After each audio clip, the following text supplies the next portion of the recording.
Here's how James Melville put it.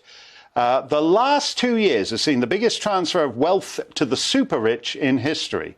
Government, media, technocratic and corporate agendas are being dressed up as virtue smokescreens for a massive asset grab that is responsible for so much human misery. It's a giant con trick. James joins me now. It's that obvious, isn't it? It is for us, but not for most people. It's under the smokescreen of virtue. If you look at, for instance, the top 10 richest people in the world have doubled their wealth over the pandemic, but 99% have seen a decrease in wealth in real terms.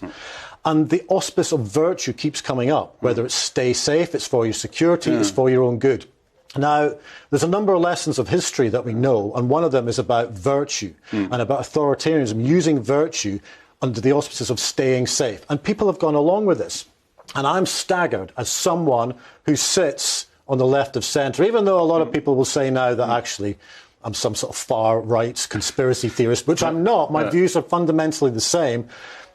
Most people are looking at this from the left, and they're getting hoodwinked by governments, by technocrats, and by a lot of the media into following this narrative. I mean, if someone had said on the left 20 years ago that somehow they would slavishly be supporting aspects of our big media, billionaires, and also big pharma, what has happened to the left in all of this? So I see it very much as the left has left me, but I'm still left on the left. And I think we're in a situation where people are being bamboozled. I think it was Carl Sagan said the art of the bamboozle to get people on side. And so people are not really sure what is right and what is wrong, but the one thing they are following is narratives of virtue. Right. It's not.